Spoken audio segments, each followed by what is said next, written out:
नमस्ते, मैं हूं संजय दीक्षित और आप देख रहे हैं दी जयपुर डायलॉग्स।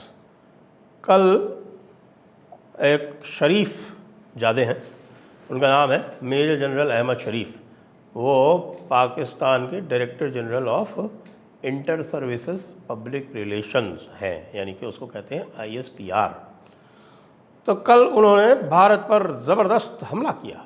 जी हाँ, वाग बाणों का, अपने शब्दों का, और ज़बरदस्त हमला करके क्या क्या बोला। उन्होंने कहा कि भारत जो है वो बड़े ज़बरदस्त वायलेशंस कर रहा है और 56 वायलेशन कर चुका है, जिसमें से 2023 में उसने 3 एयर स्पेस वायलेशन किए हैं और उसके अलावा 25 टेक्निकल वायलेशंस किए हैं। टेक्निकल वायलेशंस का मतलब होता है ड्रोन वगैरह। अब ये तो भेजते रहते हैं ड्रोन, पता नहीं सैकड़ों की संख्या में, और भारत को कह रहे हैं कि वो टेक्निकल वायलेशन कर रहा है। फिर कहते हैं कि साहब की ये 22 और वायलेशन है और 6 मेजर टेरिटोरियल वायलेशंस हैं, ब्ला ब्ला ब्ला ब्ला ब्ला। ऊपर से एक और साहब उन्होंने चैलेंज थ्रो किया कल। अब आप ये देखिए कि मेढकी को हो गया है जुकाम। अब मेढकी को जुकाम में इतनी जोर से हुआ कि लगातार छींके जा रही। कहते हैं साहब कि कश्मीर भारत का अटूट अंग नहीं है। अच्छा, कश्मीर भारत का अटूट अंग नहीं है तो तुम्हारा क्या टूटा हुआ अंग है? फिर कहते हैं कि साहब कि हम ज़रूरत पड़ेगी तो हम किसी भी दुश्मन के घर में घुसकर वार करेंगे। यार, ये इतनी हिमाकत लाते कहाँ से हो भाई? अभी 2 दिन पहले तो ये खुलासा किया गया था कि तुम्हारे जो चीफ ऑफ आर्मी स्टाफ थे पुराने वाले बाजवा साहब, ये अभी जो आए हुए आसिम मुनीर जी, इनके पहले वाले, वो हुजूरजादे जो है वो ये कह रहे थे कि भाई हम तो जंग लड़ ही नहीं सकते, हमारे तो टैंक चलने काबिल नहीं है और हमारे पास तो ट्रूप्स को लाने ले जाने के लिए डीजल भी नहीं है। और वाकई अगर देखा जाए तो इस समय जो है पाकिस्तान आर्मी की जो हालत है वो TTP से तो लड़ नहीं पा रहे हैं। और ये मरदूद आ गया, ये DG ISPR ये चैलेंज थ्रो कर रहा है भारत को। अब इसके पीछे जाने की आवश्यकता है, क्योंकि ये तो आप ये जान लीजिए कि ये दुनिया की अकेली ऐसी आर्मी है जिसने आज तक कोई जंग जीती नहीं है। ये जंगजू है, इसको कहते हैं कि साहब कि हमें बड़ा जज्बा है। तो ये जज्बे वाली है, लेकिन ये जो जज्बा जो है वो फिर दिमाग तक जाते जाते ये जज्बा नीचे से चलता है और जब दिमाग तक पहुंचता है तब तक जो है ये डिसिपेट हो जाता है, ये इसकी एनर्जी जो है वो ख़त्म हो जाती है। तो ये जो जज्बा है ये तभी आता है जब इनको स्टेटमेंट देने होते हैं बड़े बड़े। आप देखिए इनके जो प्राइम मिनिस्टर लोग हैं, कितना ज़बरदस्त जज्बा है। इमरान खान का जज्बा देखिए। अभी जो है ये शरीफ, दो दूसरे शरीफ हैं, शहबाज शरीफ, ये पता नहीं अपना नाम शरीफ क्यों रखते हैं। ये हैं तो एक नंबर के मरदूद और नाम रखते हैं अपना शरीफ। तो ये जो शहबाज शरीफ जो हैं वो तरह तरह के स्टेटमेंट देते रहते हैं। स्टेटमेंट देने में इनका कोई सानी नहीं है। लेकिन जो अभी 2 दिन पहले हमने भी आपको बताया था, इसके ऊपर पूरी एक एपिसोड की थी, बताया था कि किस तरह से जो हज़रत क़मर बाजवा जी जो थे, तो उनका ये कहना था कि हम हिंदुस्तान से राब्ता कर लें, हम हिंदुस्तान से समझौता कर लें। उनको जाना था और अमेरिका जाना था, तो अमेरिका में जाकर उन्होंने अमेरिका के साथ में पेशकदमी की, पेशकश की। उनके साथ में ये कहा कि साहब कि आप हमको एक एक्सटेंशन दिलवा दीजिए और हम जो है हिंदुस्तान से समझौता करा देते हैं। ऐसा पाकिस्तान वाले कह रहे हैं कि साहब को उनका अपना इंटरेस्ट था, इसलिए वो भारत से समझौता कराना चाहते थे। और ये भी कह दिया कि साहब उन्होंने जो है पीछे पीछे मोदी जी का विज़िट भी तय कर लिया। अब भारत ने तो इसके ऊपर अभी तक कोई प्रतिक्रिया दी नहीं है, तो इसका मतलब ये हुआ कि भारत ये मानता है कि ये सब इनकी लंतरानी है। और ये लंतरानी किस कारण से कर रहे होते हैं? इनकी इनर पॉलिटिक्स चलती रहती है। मिलिट्री और जो आपकी गवर्नमेंट है उसके बीच में अलग पॉलिटिक्स चलती है, और जो गवर्नमेंट है उसके और आपकी जुडिशरी के बीच में अलग पॉलिटिक्स चलती है। सारे वहाँ पॉलिटिशियन हैं और अलग अलग उनका नाम है, मिलिट्री पॉलिटिशियन, जुडिशल पॉलिटिशियन और आपके जिसको हम कह सकते हैं पार्लियामेंट्री पॉलिटिशियन। 3 तरह के पॉलिटिशियंस हैं वहाँ, 3 तरह की पॉलिटिक्स चलती है।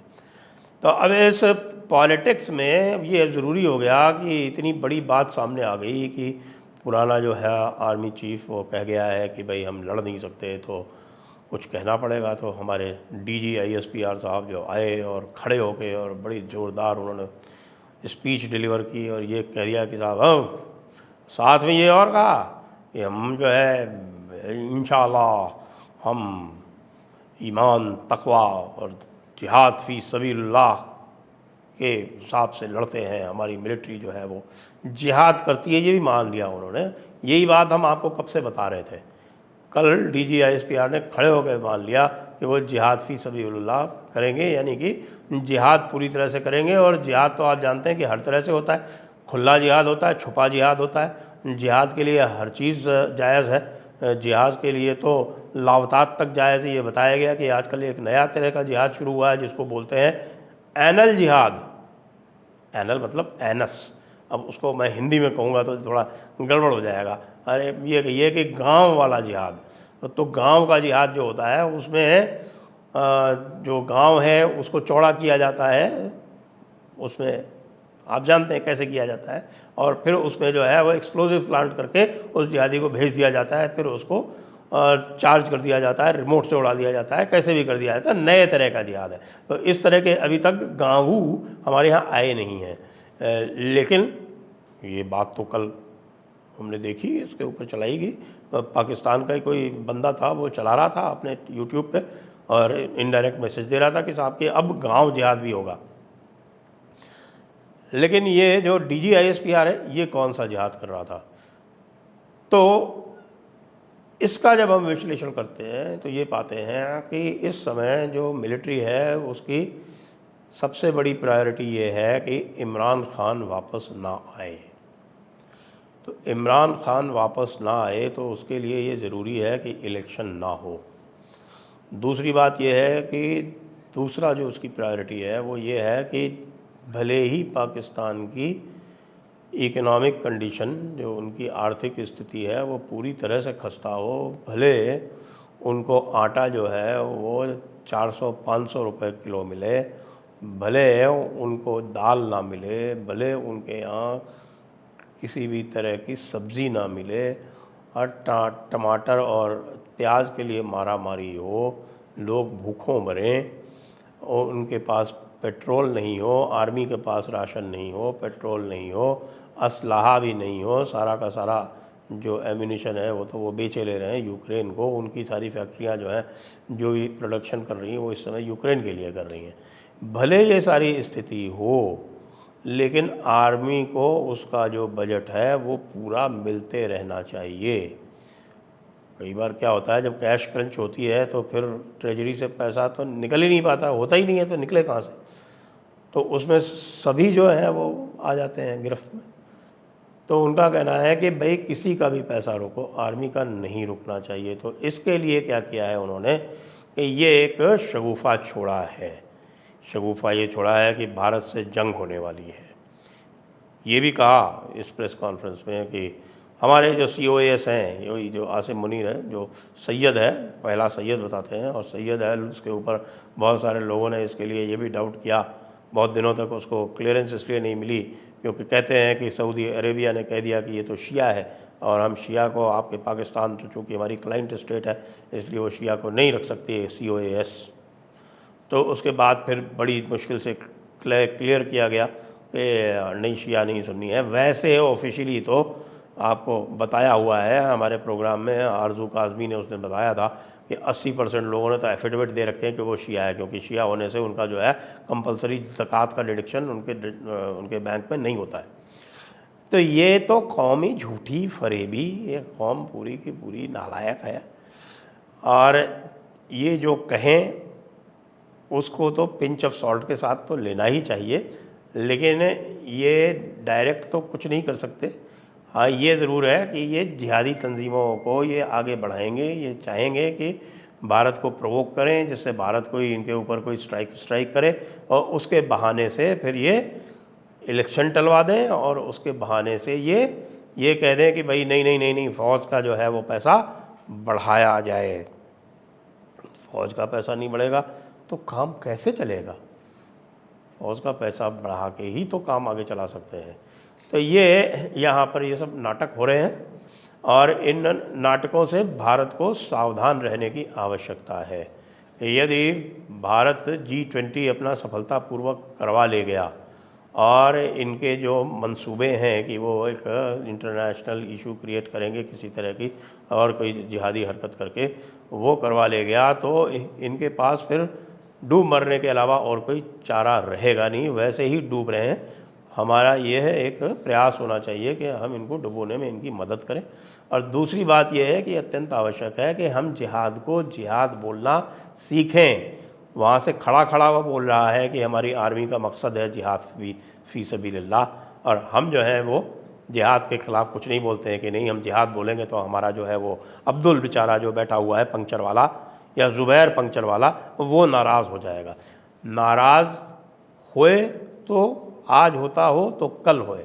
सरदार पटेल ने कह दिया था इनसे सबसे कि हमें पता है कि पाकिस्तान बनवाने वाले जो पाकिस्तान की जो जनता है वो नहीं है, पाकिस्तान बनाने वाले वो तुम लोग हो जो यहाँ बैठे हुए हो। ये तब उन्होंने कहा था कि जब वो मुसलमानों के लिए रिजर्वेशन मांग रहे थे दोबारा। एक बार करके तो उन्होंने भारत को विभाजित कर दिया, दोबारा फिर मांग रहे थे। और आजकल जो हमारे जो नेता हैं उनकी कुछ समझ में नहीं आता, वो आज भी इसी तरह की बातें करते रहते हैं, कहीं कहीं मुसलमानों को रिजर्वेशन देते रहते हैं। तो ये रिजर्वेशन हटा के तो बहुत अच्छा किया। कर्नाटका में ये पूरे और भी जहाँ भी है वहाँ पर हटना चाहिए और जुडिशरी को साफ साफ बोल देना चाहिए जो बार बार इंटरफेयर कर रही है इस मामले में कि भैया अपने खुद के पुराने जजमेंट देख लो।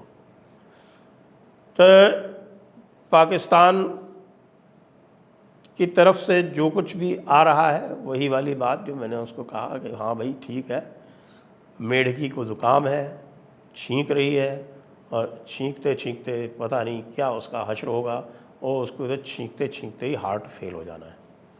जय हिंद, वंदे मातरम।